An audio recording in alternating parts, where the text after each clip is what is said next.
आदाब। Hello friends, आज हम तैयार कर रहे हैं ईद स्पेशल डेजर्ट। ये है हमारा स्वीट लजानिया। बहुत ही ज़बरदस्त बना है। घर में आप बनाएंगे आपकी वाह वाह हो जाएगी। घर में सबको बहुत पसंद आएगा। ईद के मौके से इसको आप जरूर ट्राई करिएगा और बहुत ही आसान है बनाना। रेसिपी अच्छी लगे तो इसको आप शेयर जरूर करिएगा। नीचे एक लाइक बटन है, आप वो जरूर दबा दीजिएगा। चलिए तो फटाफट तैयार कर लेते हैं sweet lasagna Eid special dessert. First step में हमने ये दूध रखा है, 1 लीटर दूध है, फुल फैट है।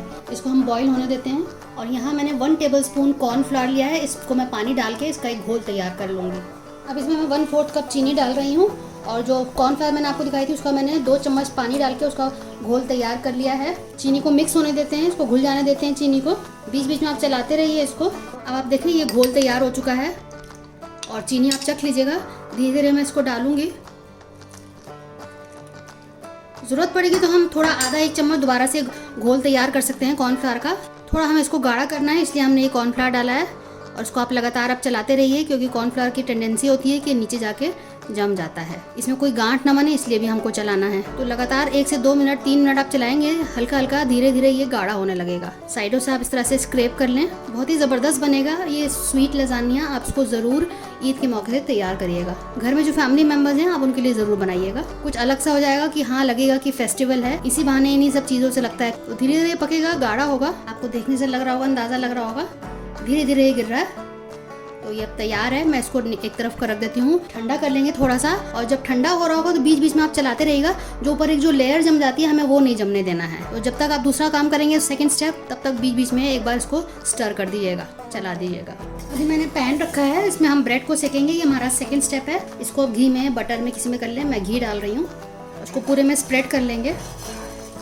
मैंने ब्रेड ले लिए जिनके मैंने किनारे हटा दिए हैं। अब इनको हम सेक लेंगे। इनको बिल्कुल करारा करना है, क्रिस्प करना है और ब्राउन हो जाएगा सेकते सेकते। किनारे आप काट दीजिएगा। अब इसको एक बार देख लेते हैं, पलट देते हैं।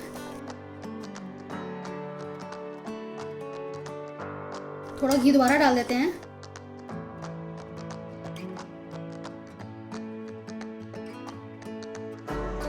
आप इसको फ्राई भी कर सकते हैं। डीप फ्राई आप कर लेंगे तो उससे जल्दी भी हो जाएगा और बहुत ज़्यादा क्रिस्प हो जाएगा। क्योंकि मुझे ज़्यादा इसमें फ्राई नहीं करना है, डीप फ्राई बहुत ज़्यादा ऑयल हो जाएगा, बहुत रिच हो जाएगा, इसलिए मैं इसको थोड़ा घी में कर रही हूँ। आप देखें कि दोनों साइड से बिल्कुल ब्राउन हो गए हैं, बहुत ही करारे हो चुके हैं। तो अब इसको हम निकाल लेते हैं। अब हम तीसरा स्टेप करते हैं। एक पैन रखा है जिसमें मैंने घी डाला है 1 टेबलस्पून। तो सबसे पहले हम इसमें घी के ऊपर अब ये खोया डालेंगे और खोए को हम घी में थोड़ा सा भून लेंगे। बिल्कुल लो फ्लेम आपको रखनी है और लो फ्लेम रखेंगे, धीरे धीरे सॉफ्ट होने लगेगा और बहुत अच्छी सी खुशबू आने लगेगी घी में भूनने की वजह से। अब इसमें हम थोड़ा सा चीनी भी डाल देते हैं। 1/8 कप मैंने इसमें चीनी डाला है, यानी कि 1/4 कप का आधा मैंने डाला है। धीरे धीरे इसमें चीनी भी साथ में पिघल जाएगी। चीनी आप अपने टेस्ट के अकॉर्डिंग डाल सकते हैं। इसको एक बार इसकी फीलिंग को आप चख सकते हैं कि कैसे इसकी चीनी है और अपने हिसाब से आप उसको एडजस्ट कर लीजिएगा। अब आप देखें कि ये जो खोया है पिघल चुका है।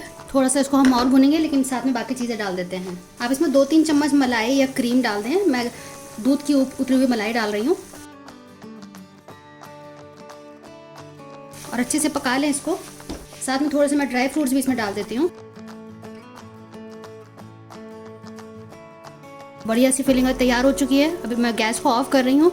आप देख सकते हैं इसकी कंसिस्टेंसी कैसी हो गई है। इस तरह से हमें चाहिए। तो मैंने ये सर्विंग बोल ले लिया है। इसमें हम पहले नीचे थोड़ा सा ये जो हमने दूध बनाया था इसको डाल देते हैं।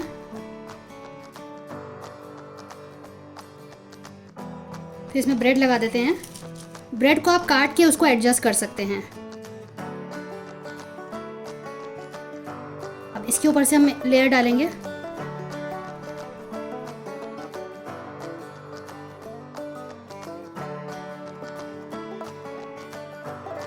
जो हमने खोए की फिलिंग बनाई थी उसको डाल देते हैं।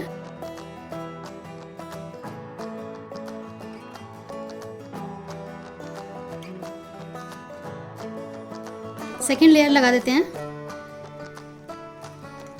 और इस पे भी इस तरह से कर देते हैं।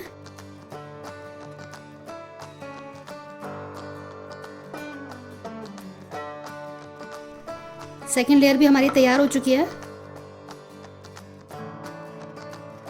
थर्ड लेयर ब्रेड की है। अब थर्ड लेयर भी सेम इसी तरीके से हम तैयार कर लेते हैं। अब ऊपर से इसमें हम ड्राई फ्रूट्स डाल देते हैं। आप इसको गार्निशिंग अपने हिसाब से कर सकते हैं। आप इसमें चेरीज लगा सकते हैं, फ्रूट्स डाल सकते हैं, मीठे फ्रूट्स। या इस तरह से ड्राई फ्रूट्स आप सजा दें। तो इस तरह से आप उसको सजा सकते हैं। इसमें आप पिस्ता डाल सकते हैं, तो जो आपको पसंद हो आप इसमें लगा सकते हैं। आपको हमारी रेसिपी कैसी लगी ज़रूर बताइएगा, शेयर कीजिएगा इसको अपने दोस्तों के साथ, अपने अजीज़ों के साथ, फैमिली मेम्बर्स के साथ। वो भी ईद में बनाएंगे तो सबको बहुत अच्छा लगेगा। आप इसको ज़रूर बनाइएगा, घर में आपकी वाह वाह होगी और कुछ नया से डेजर्ट सब लोगों को लगेगा। हमें आपका फीडबैक का इंतजार रहता है। आप हमें ज़रूर फीडबैक दिया करें कि आपको हमारी रेसिपी कैसी लगी। चलिए तो अगली बार मिलते हैं किसी नई रेसिपी के साथ। तब तक के लिए शुक्रिया। देखते रहिए शायला दस्तरखान।